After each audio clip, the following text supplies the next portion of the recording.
네, 이번 시간에는 지난 시간에 이어서 광정밀기기 품목별 기술 시장 동향 보고서를 함께 읽어보도록 하겠습니다. 함께 살펴보면서 여러분들이 이제 조금 관심을 가지고 봐야 될 부분이 일단은 이 광정밀기기가 어떤 것들이 있는지, 그리고 그 정밀기기가 지금 뭐 크게 세 개 카테고리로 크게 나눠지는데, 레이저 기기, 광계측 기기, 광센서 기기 나눠지는데, 그 안에도 사실 세부적으로 품목들이 너무나 다양합니다. 그래서 그 각각의 품목이 사실 하나의 회사들이나 기업에서 주안점을 두고 있는 그런 품목들이라고 보시면 돼요. 그래서 이게 그냥 센서 레이저 기기라고 하는 것이 그냥 쉽게 볼 수 있는 게 아니고요. 그 안에 있는 세부적인 것들이 어떤 게 있는지에 대한 관심들, 그리고 여러분들이 어느 부분에 관심을 가지고 어떤 기업들의 그 내가 기업을 관심을 가지고 볼 것인지, 그런 부분들을 살펴보면 좋을 것 같고요. 기술적인 부분과 또 그 나의 진로와 관련된 부분들을 좀 고민을 하시면서 함께 보시면 좋을 것 같습니다. 자, 일단 이제 세계 시장 현황인데요. 여기 보시면 이제 표를 보시면 레이저 기기, 계측 기기, 센서 기기가 있는데, 레이저 기기가 월등히 많은 비중을 차지하고 있습니다. 광정밀 기기 시장에서 큰 시장을 차지하고 있고요. 이제 그럴 것이, 이 레이저 기기는 방대한 분야를 가지고 있습니다. 아까도 우리 앞에서도 살펴봤지만 실험실뿐만 아니라 이게 산업 쪽으로도, 가공 쪽은 모든 가공이 다 레이저로 이루어지기 때문에 그런 것이 가능하고요. 근데 이런 레이저를 개발하는 것, 또 레이저 자체를, 가공용 레이저를 이렇게 다루는 데는 미국, 또 독일, 일본과 같은 선진국들이 시장을 선점을 하고 있습니다. 그래서 그 새로 시장을 만들어 가기는 참 어려운 부분들이 있는 곳이 이 레이저 기기 시장이에요. 그런데 그럼에도 불구하고 우리나라에서 이제 지속적으로 이제 그런 노력들을 진행을 하고 있습니다. 그런 와중에 이제 이 레이저 기기를 자체를 가지고 어떤 산업화하는 것보다는 레이저 기기를 가지고 가공용 시스템을 만든다든지, 또는 레이저 기기를 가지고 의료용 어떤 그 장비를 만든다든지, 장치를 만든다든지, 그래서 기본적으로 레이저가 들어가서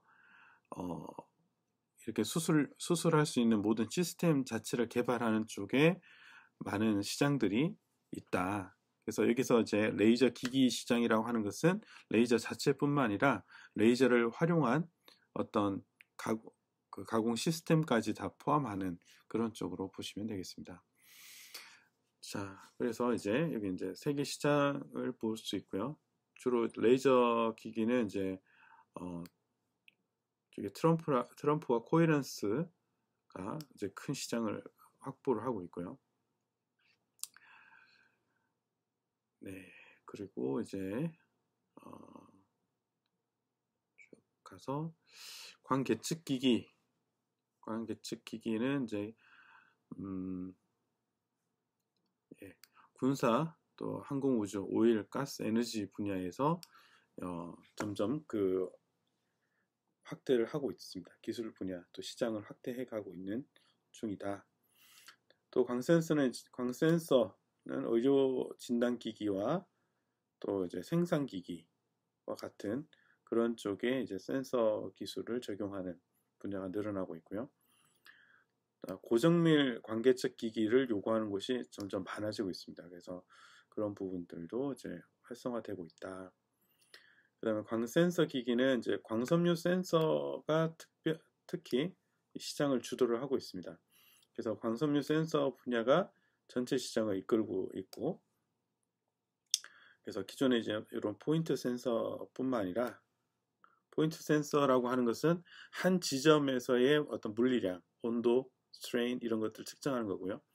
분포형 센서라고 하는 것은 한 포인트가 아니고 광섬유가 만약에 1kg다. 그럼 1kg의 이미 어떤 지점에서의 변화를 감지할 수 있는 그런 센서가 분포형 센서입니다. 그래서 이런 포인트 센서, 분포형 센서 시장이 급격하게 늘어나고 있다라는 거죠. 그래서 특별히 분포형 센서 같은 경우는 건설, 토목, 에너지, 항공기 등과 같은 분야에서 지속적으로 일어나고 있고요. 또 석유 에너지 분야의 성장률이 높아지고 있습니다. 특히 석유나 에너지는 예를 들어서 사고가 일어났다 했을 때는 그 손실이 어마어마합니다. 그렇기 때문에 이런 광섬유 센서가 단가가 높다 하더라도 그거의 사고를 방지할 수만 있다면 이런 석유화학이나 에너지 분야에서는 그 사고 위험을 미연에 방지할 수 있는 아주 고감도, 비용이 비싸더라도 고감도의 이런 센서들을 채용하는 그런 추세가 있습니다. 그래서 저희 실험실도 이런 에너지 분야 센서에 지금 집중을 해서 이런 광 센서를 적용하기 위한 연구와 또 연구를 진행을 하고 있습니다. 네. 자, 그리고 이제 그 중에 한 가지가 가스나 원유 소송 설비인 파이프라인을 감시하는 분포형 센서를 적용을 확대를 하고 있다. 우리가 지금 유럽부터 러시아에서 송유관이 유럽까지 이렇게 파이프라인이 연결되어 있습니다. 그러면 그 중간에 만약에 리크가 발생해서 기름이 새게 되면 그 기름에 의해서 주변의 온도가 바뀝니다. 그래서 그 온도를 감지해서 어느 부분에 그 리크가 발생했는지를 모니터링하는 그런 기술을 이런 분포형 센서로 적용을 하고 있다. 이게 산업적으로 아주 중요한 그런 아이템이 되겠습니다. 자, 국내 시장 현황은 이제 보시면 대략 한 광정밀 기기 품목별 보면 한 4조 460억 원, 한 4조 정도 이렇게 4조 정도인 시장 규모로 가지고 있고요. 연도별 이제 품목별로 이게 어떻게 이제 증가를 하고 있는지를 이렇게 보고 있습니다. 그래서 산업용, 의료용이 좀 많이 증가가 됐고요. 그다음에 이제 보시면 산업용과 의료용을 중심으로 이제 증가되는 추세를 볼 수 있습니다. 레이저 기술 같은 경우는 그다음에 계측기기는 계측기기도 이제 광계측기기를 중심으로 이렇게 증가가 되고 있는 걸 알 수 있고요. 또 의료용 쪽에서 센서 기기가 많이 활발하게 적용되고 있다라고 보시면 되겠습니다. 자,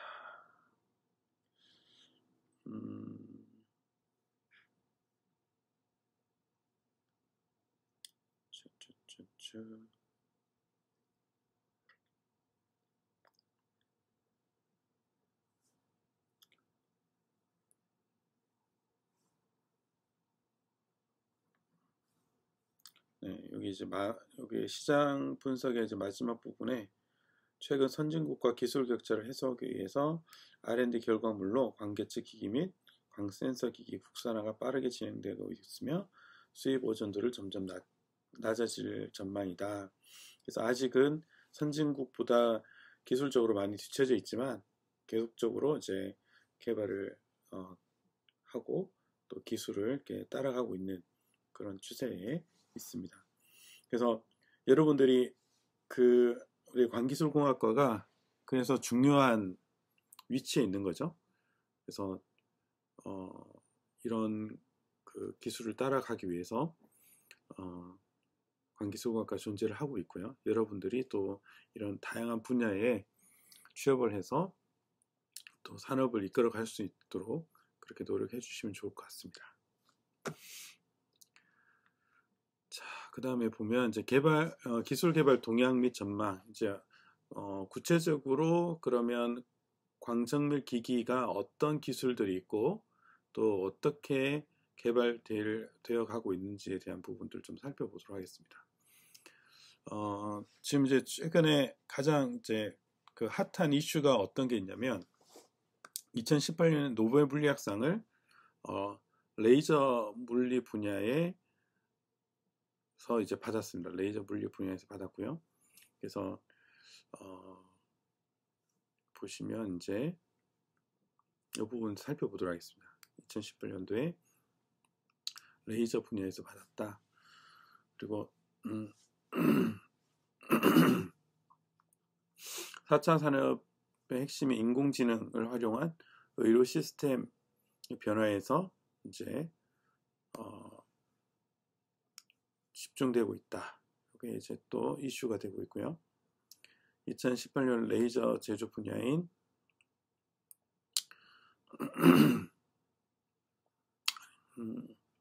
유니버셜 툴즈를 자리매김하고 있다.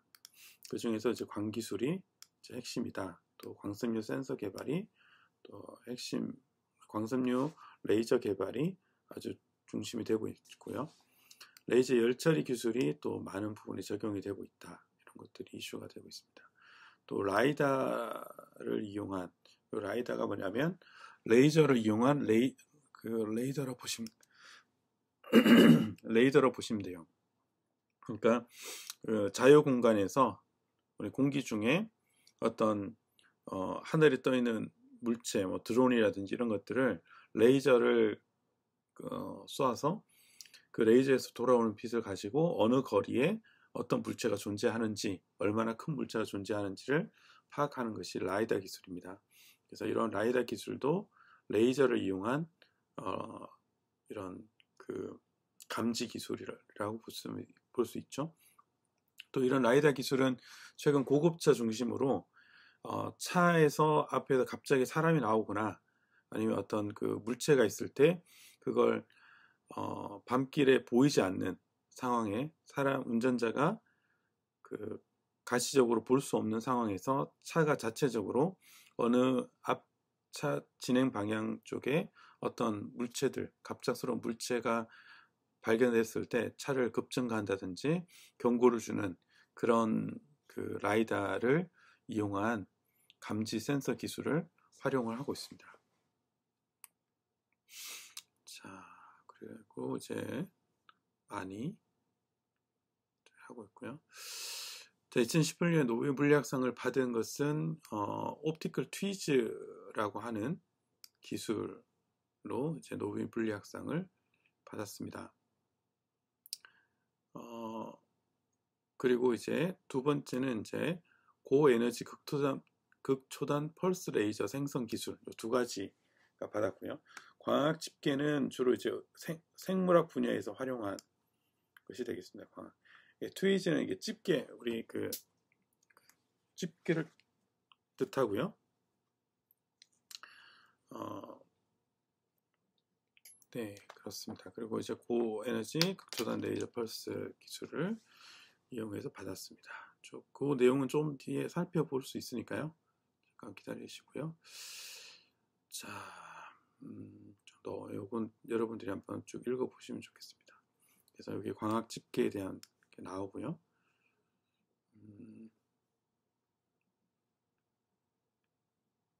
그 원리를 좀 보면은 이런 거예요. 자, 레이저를 이렇게 그 조사해 주면 레이저가 그 입사되면 여기 그 어느 파티클 아주 작은 우리 그 세포 같은 것들이 파티클이 있는데 거기서 레이저가 이렇게 조사되면 이 레이저의 윗방향으로 여기 밑에 그림을 보시면 되겠습니다. 렌즈가 있고 레이저가 조사가 되면 이게 셀이 레이저의 포컬 포인트 방향으로 힘이 생깁니다. 그러면 여기에 딱 그 셀이 우리 그 집게처럼 핀셋으로 이렇게 찝는 것처럼 딱 집어지는 거예요. 그리고 이 레이저로 움직이면 그 움직임에 따라서 이 셀이 움직입니다. 그래서 이제 아주 작은 셀을 움직여주는, 그래서 원하는 위치로 옮겨주는 그런 역할을 해주는 것이 옵티컬 트위즈인데, 이게 이제 노벨상을 받은 거죠. 자, 이런 식으로 여기 그 레이저가 이렇게 있으면 얘가 이 셀이 이렇게 움직이려고 해도 다시 힘을 받아서 원 상태로 다시 복원이 되는, 이런 게 이제 옵티컬 트위즈가 되겠습니다. 그래서 뭐 단백질 연구라든지 분자 모터, 또 DNA, 세포, 이런 그 생물 과정 연구에서 아주 중요한 장치가 옵티컬 트위즈라는 거죠. 그래서 이제 그런 것들이 받았고요. 두 번째가 이제 CPA라고 하는데 Chopped Pulse Amplification이라고 합니다. 그래서 펄스의 이건 이제 그 고출력 펄스 레이저를 만드는데, 펄스의 그 펄스를 증폭을 해줍니다. 근데 펄스를 증폭하는데 아주 좁은 그 펄스 폭이 아주 좁은 펄스를 증폭할 때 그 펄스가 그냥 그 증폭기를 통과했을 때 효율이 낮아요. 네, 이 펄스의 펄스가 에너지가 높기 때문에 이런 것들이 그 증폭 효율이 낮습니다. 그래서 이것을 펄스를 이렇게 이걸 이제 초프트라고 하는데, 펄스 폭을 쭉 늘려줘요. 늘려준 다음에 증폭한 후에 다시 펄스 폭을 줄여줍니다. 그러면 그 높아진 에너지가 더 줄여들어서 아주 높은 에너지를 가진 펄스를 만드는 것이 이제 CPA라고 하는 것이 되겠습니다. 그래서 초프트 펄스 증폭 기술이고요. 이것은 이제 최근에 고출력 레이저를 개발하는데 아주 그냥 일반화되고 표준화된 기술이라고 보시면 됩니다. 자, 여기 있습니다. 이렇게 이제 펄스가 있는데 이걸 그냥 단순히 증폭을 시키면 원하는 만큼 증폭을 시킬 수가 없습니다. 그래서 이것을 스트레칭을 시켜주고요. 이것을 이제 쭉 펄스를 늘려주고, 그런 다음에 증폭을 한 후에 다시 컴프레션, 이렇게 다시 압축을 시킵니다. 그러면 아주 높은 픽 파워를 가진 이런 그 펄스가 만들어지는 거죠. 그래서 이 기술이 이제 1980년대 개발되는데, 이 기술을 가지고 노벨상을 이제 받았습니다. 그래서 광기술 분야에서 두 개의 노벨상을 2018년도에 받았다. 그만큼 이제 광기술이 앞서 있는 기술이고요. 특히나 두 기술 다 1980년, 1990년대 개발된 겁니다. 보통 노벨상은 아주 이렇게 한 30년 전 기술들에 대한 노벨상들이었는데, 최근에 이런 광기술에 대한 노벨상은 그렇게 길지 않은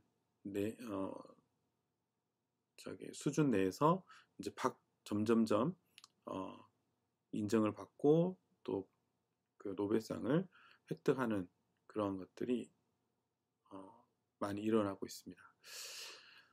자, 그 다음에 20대 광기술 이슈를 이렇게 한번 살펴보도록 하겠습니다. 어떤 이슈들이 있는가. 그래서 유망 광기술을 한번 보도록 하겠습니다. 자, 인터넷 오브 싱즈, 사물 인터넷이라고 하는 거죠. 사물 인터넷에서 라이파이라고 하고요. 자, 이런 것들은 이제 우리 형광등, 우리가 보통 이제 가시광통신이라 그러는데, 이런 그 옥 내에 있는 형광등 같은 데서 보통 이제 빛을 이게 나오죠. 네.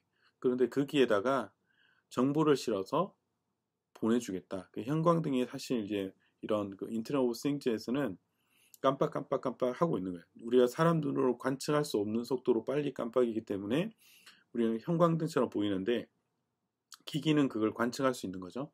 그래서 휴대폰이라든지 노트북이라든지 이런, 또는 전자기기, 냉장고 또는 밥솥, 이런 것들이 집 안에 있는 이런 라이파이 통신하고 통신을 해서 밥을 자동으로 짓는다든지, 또는 냉장고의 온도를 컨트롤한다든지 그런 것들을 할 수 있는 인터넷 오브 싱즈, 그래서 사물 간의 그 기술, 통신을 할 수 있도록 하는 것 중에서 또 광기술이 적용이 되고 있다.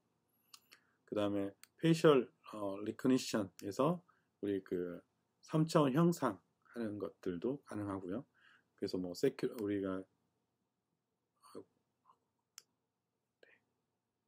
보안 같은데 우리 3차원으로 얼굴을 인식을 해서 그 보안을 조금 더 강화시키는 방법들이 있고요. 퀀텀 센싱이라고 하는 분야도 있습니다.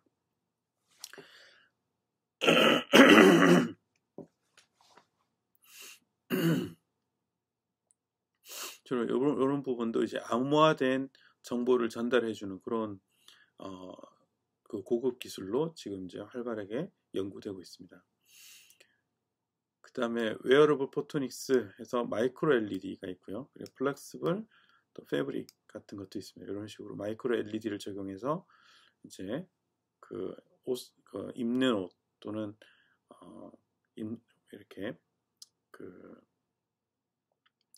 광을 적용한 그런 연구들을 이제 진행을 하고 있다.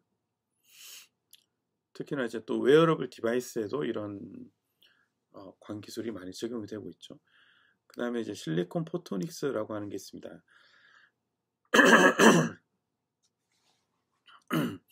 실리콘 포토닉스를 적용해서 아주 작은 회로에 여러 이제 센싱 기술이라든지 아니면 광원 기술들을 적용한 그런 것을 이제 실리콘 포토닉스라고 합니다. 자, 그 다음에 이제 미드에어 옵티컬 머티리얼들도 있고요. 재료. 그 다음에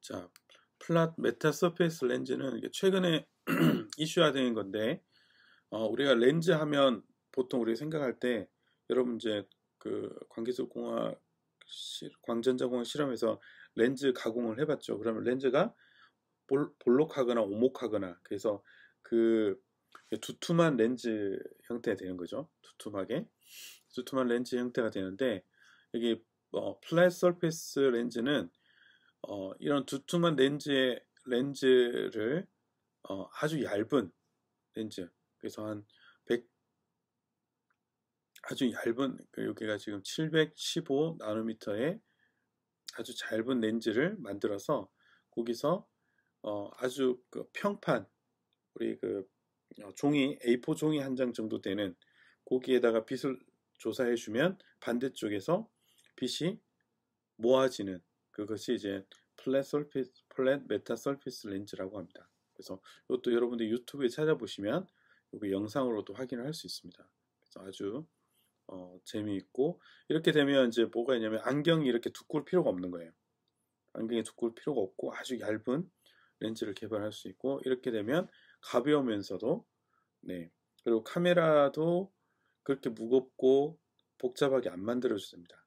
그리고 여러 개의 렌즈가 이렇게 겹쳐 있는 큰 옵틱스들을 아주 얇은 렌즈 막을 몇 개를 이렇게 이용을 해가지고 아주 가벼우면서 얇게 만들 수 있는 그런 기술이 플랫 메타 서피스 렌즈가 되겠습니다. 그 다음에 그 다음에 포토 디텍터는 뭐 여러 군데 광 검출기가 사용이 되고 있고요. 그 다음에 간섭계를 이용해서 활용한 그런 것들도 지금 많이 되고 있습니다. 그 다음에 스펙트로미터인데 칩 베이스드 스펙트로미터는 이런 분광기인데 아주 작은 아주 소형화된 칩의 분광기를 만드는 기술이 되겠습니다. 그 다음에 이제 하이파워 레이저 빔을 측정하는 기술들이 있고요. 그 다음에 딥러닝 같은 그래서 특별히 이제 바이오 옵틱스 우리 생체 의료 분야에서 광생체 의료 분야에서 이게 딥러닝 방식으로 이런 이미징을 이렇게 퀄리티를 좋게 한다든지 또 의미 있는 데이터를 얻어내는 그런 기술들을 적용을 하고 있습니다. 또 우리 뇌 연구를 할 때도 이런 옵티컬 마이크로스코피를 가지고 이런 뇌 연구들도 생체 의료 쪽에 연구들을 진행을 하고 있고요. 네, 그리고 이것도 이제 리얼타임 바이오퍼시가 이런 그 생체에서 나오는 신호를 광으로 감지해서 이미징을 하거나 또는 또 트리트먼트를 해주는 그런 것들을 이제 되겠습니다. 자, 그리고 이제 그리고 몇 개 스킵을 하고요. 여기 이제 요 위에서부터는 다 이제 레이저에 대한 부분들이고요. 레이저 기술들 또 이제 이렇게 그 핵융합을 위한 또 레이저 핵융합 최근에 그 신문에서 그 소형 태양을 만들었다 이런 것들이 나옵니다. 레이저 핵융합 연구소가 대전에 있는데 거기서 레이저를 가지고 핵융합을 해서 태양의 온도만큼 되는 아주 높은 온도의 어떤 그 융합을 이루은 것들이 있습니다. 그것도 이제 이런 레이저를 이용한 기술이 되겠습니다. 네.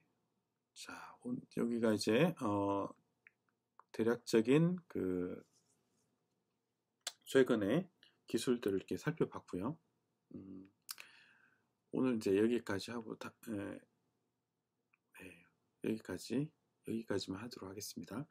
자, 나머지 부분들은 여러분 또 그 제가 자료를 자료실에다가 올려놓을 테니까요. 여러분들이 한번 살펴보시고 또 한번 자세하게 한번 읽어보시면 좋을 것 같습니다. 이 내용들이 잘 정리가 되어 있고 또 여러분들이 좀 관심을 가지면 또 재미있는 연구들이나 또 주제들이 있습니다.